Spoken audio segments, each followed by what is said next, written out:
Right, let's get started. Welcome to Skinny Black's Lounge. My name is Rob, aka Skinny Black, and to my right, Tubbs. Yes. yeah, and to his right, Cameo, aka Mr. Jim's in the gym. and to his right, JT, period aside. Hi, Mom. and joining us from the corner of the room behind Cameo is Lebo. He got the upgrade seat up So, there. yeah. as we always do about this time, suck shit. Oh, man, I was thinking.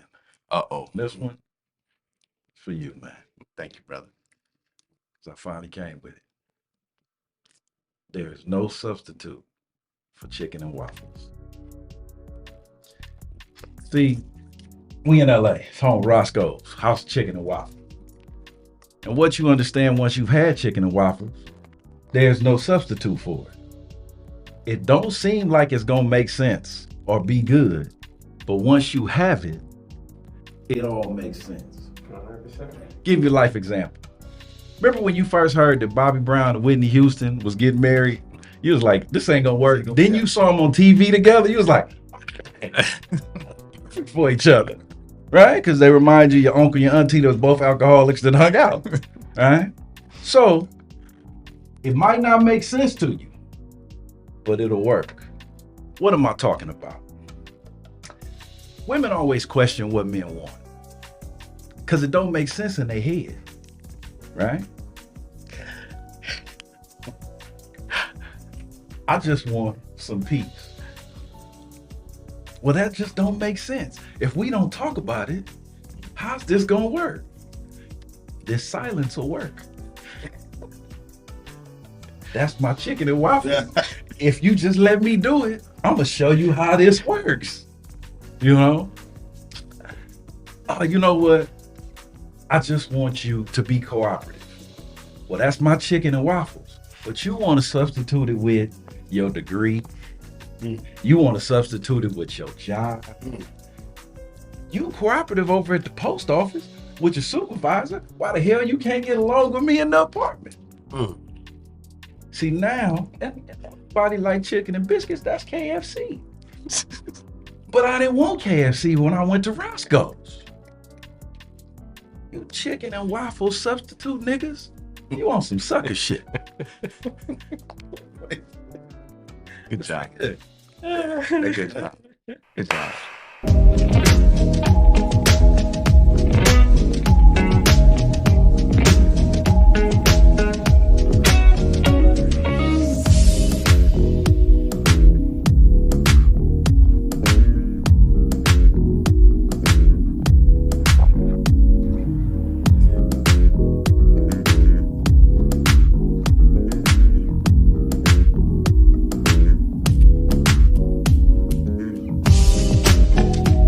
So Cam, I'm gonna shoot this one to you because it's something similar to what we always talk about. Okay. So given what we've already laid out, how is it that we self-sabotage and hide our emotions in order to keep the peace? How do we do? Like, how is it exhibited? How is it executed? Is that what you're saying? Okay, I'm gonna let everybody into a conversation we've had, so it makes sense. Okay. So we've had conversations about this term that's new to me. I probably new to all of us when we talk about this emotional labor that men carry in relationships. We talk about that, and oftentimes we've talked about this. Cam and I have talked about this specifically in the past.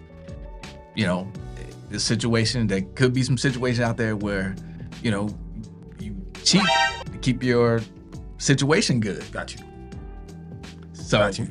and we can unpack that. Look, as I like to say, So sometimes people cheat to stay, right. right? Because they're trying to manage, Mm. right, what it is they're feeling, and they don't feel as though they can do it within the confines of their relationship because it's not allowed. Not allowed. Wow. One of the things that we and I always talk about is ladies, don't get mad. Hey, it's a male space. But I think that a lot of times as men, we can get what we want from our women before they're our women. Let's say that one more time. We can get what we want from our women Damn. before they're actually our women, Yep. right? Then somehow, so they know how to give us the piece. They know how to give us Both, all pieces. the other piece. Two You ain't even gotta ask, right? They can serve you. You don't have to ask, right? They can be calm and cooperative. They know how to deal with a room full of men that are attractive and are attracted to them. They know how to move in those spaces. And after there's a commitment, though, something changes, right? No longer do I need your emotion anymore. So we have to do something, because the fact that she doesn't need it doesn't change the fact that I need it. Right? So unless I'm gonna leave, right, which 18% of men leave, but that's just 18%, right? We actually value the relationships. We actually value our women. So we're trying to find a way to stay. Are there assholes and hustlers and dogs? Absolutely. But a lot of men are trying to figure out a way to stay. And I think that's the emotional labor of trying to figure out where do I kind of jump off this hamster wheel? Like, how long do I kind of stay on here and keep going? And that's a challenge, man. It is. Go ahead, Rand. I see you. Yeah.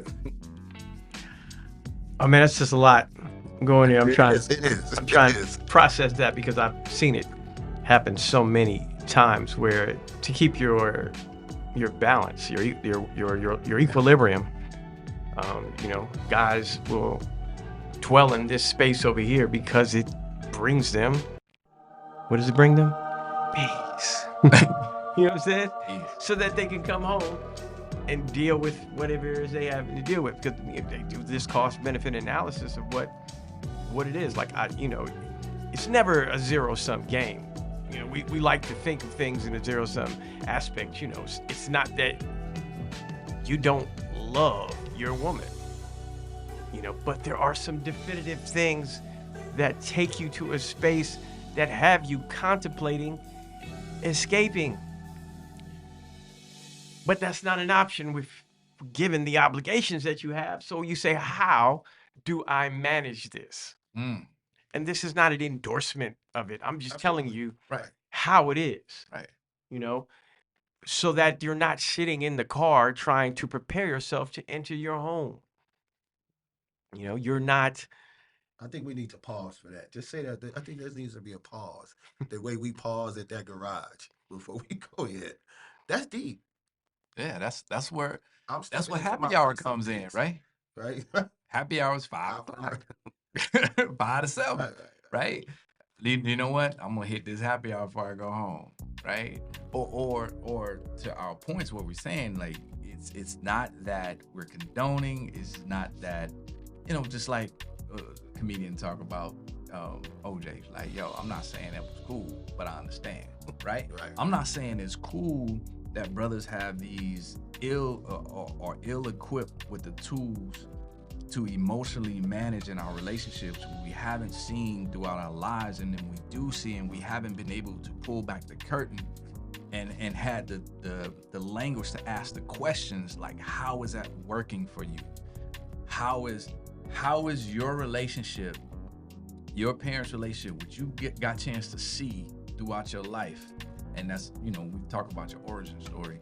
Like, at what point in time do you get a chance to ask them, how are you making this shit work? Like, I've had, all of my aunts have been married forever, right? And my uncles and my uncles been married a couple times. One was married forever. And you know what I never did, leading up to being married and getting into a relationship, I never asked them, like, yo, what is the secret sauce? What's the Da Vinci Code of you staying together, given your dynamics? I can see your dynamics on the outside. I got one really outspoken auntie, right?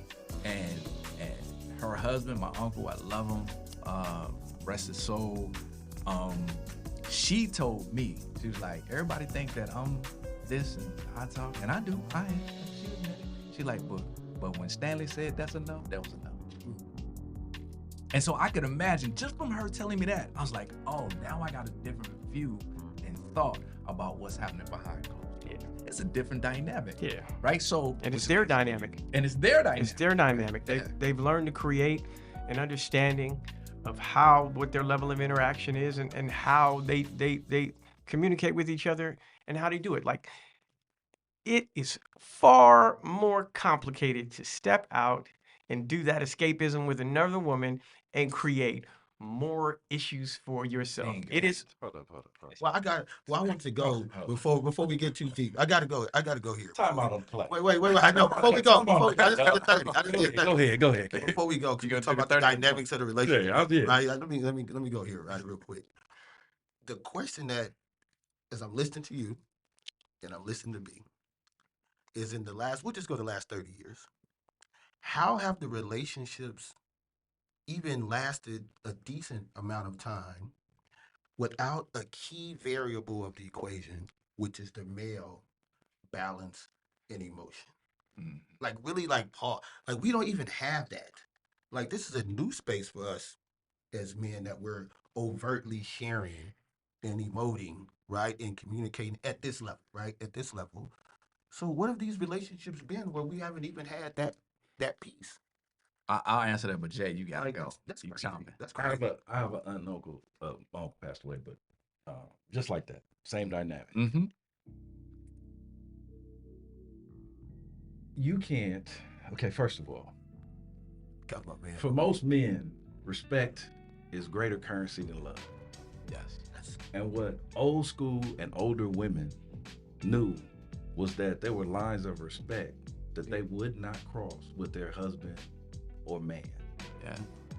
Those rules are out the window because these quote unquote emotionally intelligent people think that because they feel something, they gotta act on it. And then you say the most or do the most sideways stuff to somebody you supposedly care about.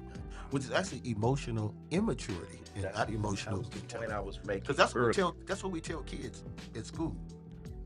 Hey, When you acting out like that, when you acting out, I need you to control yourself. You ain't gotta lash out and hit Diego, right? You gotta learn how to manage your emotions. so let me give We you. tell that to kids. Let me give you a We can't basic- say that to adults. Baseline example. Baseline example. Okay. Woman hits a dude. You gotta understand what she was going through. You don't understand. Right? So we have all of the excuses lined up Keep your hands to for yourself. a lack of control. But there's no reason to ever hit a woman. So we don't have any leeway if we lose emotional control. Now look, I'm not in the Ike Turner fan club and I ain't endorsing that. I'm just giving you an example Of the reality of the perception. of the reality of it. Yes. Okay? So are we not both human beings Yes.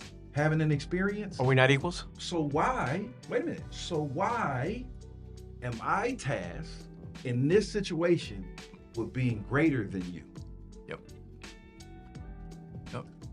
And if I'm not greater than you, we're not equal, I'm not shit. Wow. It's not, damn, he just like me. No, he ain't shit because he ain't greater than me. But if I say out loud I'm greater than you, I'm a jackass. Yep. Yes, sir. But you want me to be better than you. You wouldn't be with me if I wasn't better Yeah. than you. Yeah, 'cause they only marry up. You don't want somebody well, some do. Well, Okay, but they be most. standing up. But you don't want somebody that you smarter than, more accomplished than, Right. more well-read than, bigger than, stronger than, unless you want to be the dude in the Make relationship. more money The then. the women that raised me looked up to their men, and they loved making their. Let me say it the right way. The sentence now is, I allow him or I make him feel like a man. That's false. He is a man. What you do is recognize that he's one. The acknowledgement. And the same is in reverse. You got to recognize that. If you're not a woman walking in the door, nothing that I'm gonna do is gonna make you one. There you go. I was a man when my feet hit the ground. You just recognizing what I am. So you're not bringing out her femininity? That's not what you're doing? You can- You go ahead and try to make Okay. biscuits with sand. Look, right. That, I don't believe in that. That's why Like, I don't believe You in gonna that. be like like shit I don't making believe- with them Yeah, ingredients. I don't believe that's a man's responsibility. So, no. well, And you it- go ahead, Jay. No, it's nobody's responsibility for another person to be whole. I agree. There it is. Okay. Yes. So Agree. I'm only interested in adults. Okay. Messing with kids get you behind bars like R. Kelly.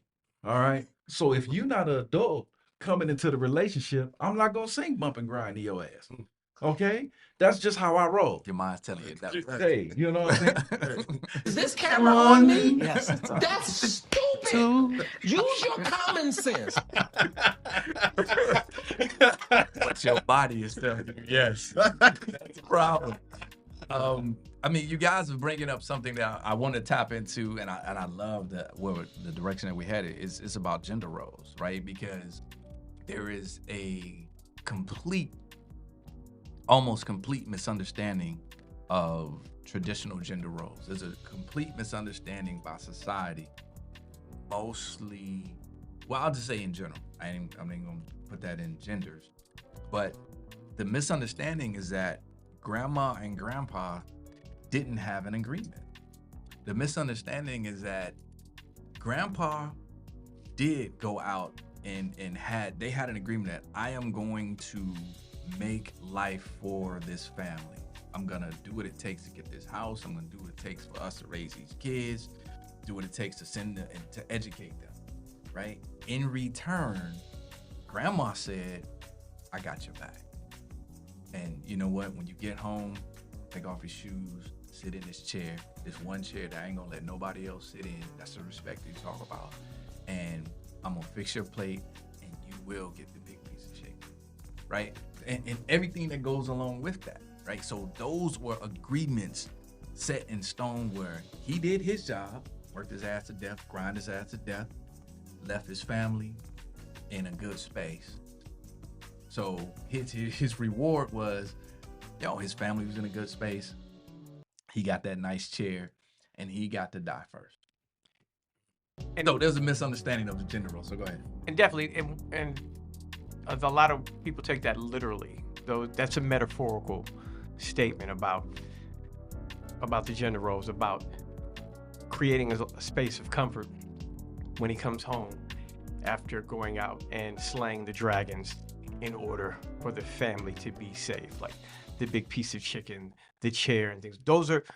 You have to find out what your mate's big piece of chicken is. What is his chair? What are those things? And are you willing to provide those things? And by the same token, what is the dragon that you need slayed in order for me as the provider to make it happen for you? That happens through some communication. I'm listening over here to what you need. I'm trying to find out what those needs are. And then I'm going to also fill in some gaps for some things that you didn't necessarily know that you needed. You know, I'm going to fill up your car and wash it. When I go take my stuff to the cleaners, I'm going to take yours with me, even though them damn dresses cost $9 fucking. And my So my- shirt is $1.50. 100%. $6.59 at my cleaner. God damn. Well, you Still, you know what I mean? Like, yeah, 100%. But those things that happens through $1.50. communication. George Jefferson doing you? And is it two-way? Man, Jefferson. Is it two-way?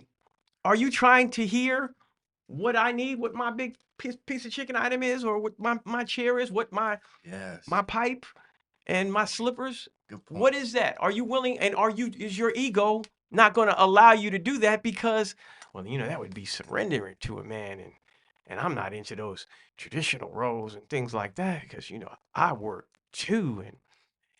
And why all of this hubris? Why are you bringing all this into the space when it should be a commitment to each other to build each other up? Hold on. Brandy, you were a teacher for years. Tell me the percentage of students that pass tests that they didn't study for.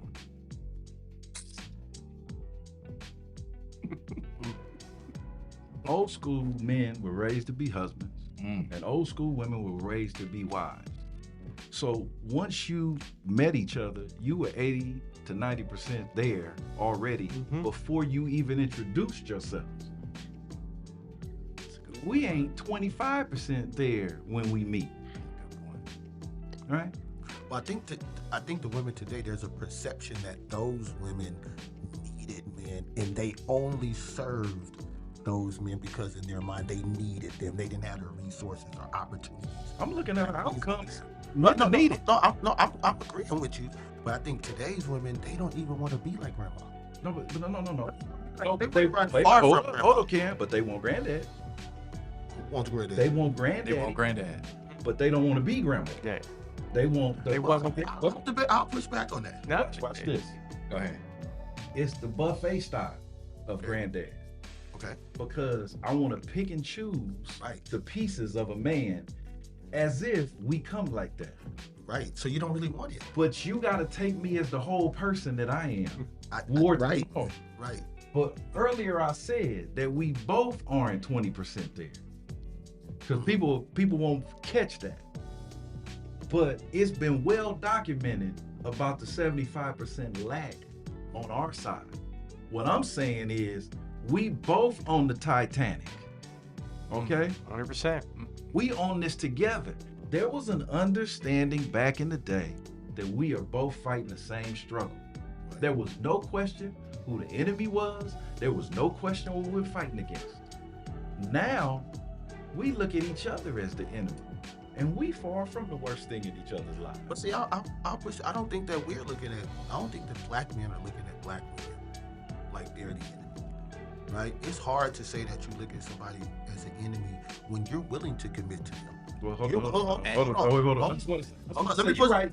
Hold on. But a couple of them heifers up. Listen, I'm just saying. here's what I learned. Motherfucker.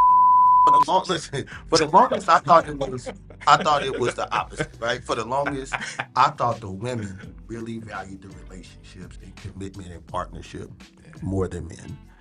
I wasn't listening and paying attention, right? I'm listening and paying attention now. Speak on that. Open, right? Speak on that. Because can you imagine saying, I know going into this, if I commit at a certain level, I'm risking my house, I'm risking my savings, I'm risking my retirement, I'm risking the custody of my kids, I'm risking time away from my kids. I may even be risking all that for kids that aren't even mine. And still, overwhelmingly, black men choose black women.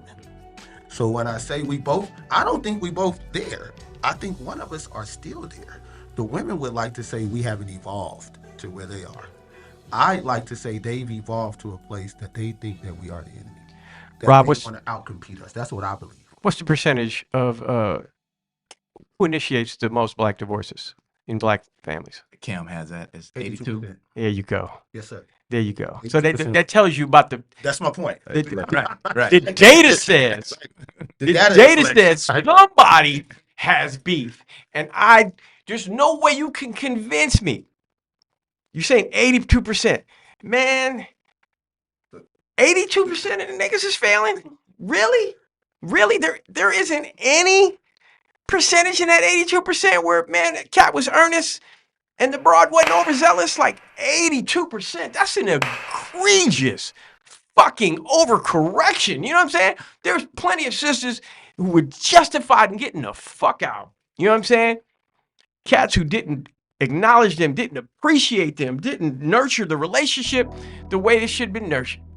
100%. This is not saying that black men are beyond fault. We are very much traumatized by what the society, by the things that institutional racism have done to us. You cannot discount what that has done to us psychologically and how it affects our relationships.